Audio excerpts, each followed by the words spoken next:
Ah, le pain, essentiel pour certains, superflu pour d'autres, c'est tout un débat qui, de par sa nature, nous montre bien à quel point notre manière d'en consommer a fortement évolué, en même temps que notre société. De la bonne grosse miche à la petite baguette jusqu'au gros carré de pain de mie, c'est toute une affaire, même si certains ont été plus efficaces que d'autres. Bonjour, bonsoir, bon midi, peu importe votre fuseau horaire, vous êtes les bienvenus sur Tout le monde aime le pain, la chaîne dédiée à l'amour des boules de pain et du bon levain. Je suis Mage et aujourd'hui, nous allons essayer de voir comment ceci est parti à la conquête du monde. On connaît tous le pain de mie industriel. Complet, pas complet, aux graines, avec ou sans croûte, c'est un vrai best-seller qui, même dans le pays du bon goût et de la baguette, a réussi à se faire une place de choix dans les rayons. Ce qui n'est pas super surprenant au vu de son rapport qualité-prix et du côté pratique du tout tranché. 2 tranches, un peu de beurre et du jambon et paf, t'as un sandwich. Nul, certes, mais un sandwich quand même. Mais alors la question est, d'où vient ce pain? Et surtout, comment s'est-il imposé aussi rapidement? Vraisemblablement apparu pour la première fois aux alentours du XVIIe siècle à travers le pain de la reine, qui, comme son nom l'indique, était loin d'être pour tout le monde, il faudra cependant attendre le 19e siècle pour qu'en Angleterre, quelqu'un ait l'idée génialissime de cuire son pain dans un large moule en étain, donnant naissance à un bon gros bloc constitué à presque 90% de mie. Une approche qui va totalement coller avec la révolution industrielle qui frappe l'Angleterre au même moment, puisque permettant au passage la production en masse d'un pain bon marché d'une blancheur quasi immaculé. Parce que oui, si aujourd'hui un pain trop blanc nous semble limite anormal, dans les années 1800, et même bien avant, avoir une telle couleur, c'était surtout la garantie d'un produit sain, d'un produit noble, et d'une farine qui aurait été filtrée au maximum de toutes impuretés. Les impuretés allant de la terre, aux petits cailloux, jusqu'aux excréments de nuisibles en tout genre. Ouais, la bonne ambiance. Mais bon, à l'époque, on mourait de tout et n'importe quoi, je suppose qu'on n'était pas à quelques cailloux près. Du coup, forcément, quand on vous propose votre pain format parpaing de chantier, avec un bon prix, et qu'en plus il a l'air bon, bah ça marche.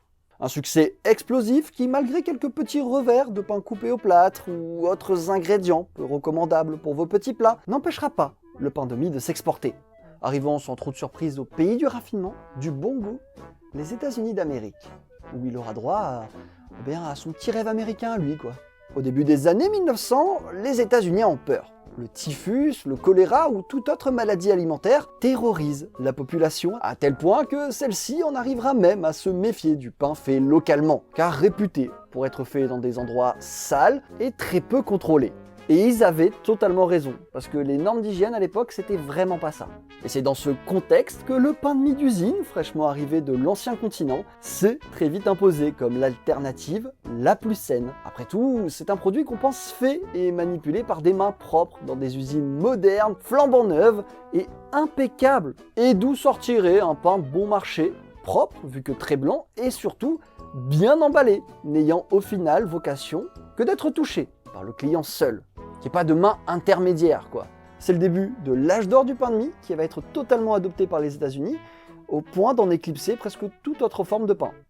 Ouais, un amour de la bonne mie qui va être quasi glorifié pendant des décennies. Le pain est considéré comme bon, sain, mais surtout nourrissant et apporterait soi-disant tout ce qu'il faut en nutriments pour la simple et bonne raison qu'il est boosté aux vitamines et aux autres fortifiants, devenant sur le moment un des incontournables de l'alimentation pour beaucoup, créant toujours plus de demandes, le tout à grands coups de publicité, digne du dernier jeu Fallout. I mean grow bigger and stronger 8 ways.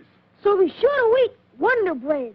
Un succès fou qui va s'intensifier à partir des années 30, lorsqu'un inventeur/ingénieur, Otto Frédéric Rodeweber, mettra au point une machine capable de trancher et conditionner le pain sans presque aucune intervention humaine, rendant la formule encore plus attirante, mais aussi bien plus pratique, pour faire rapidement et sans aucune difficulté de bons vieux sandwichs, devenant de facto un indispensable pour n'importe quel foyer pendant plus d'un siècle.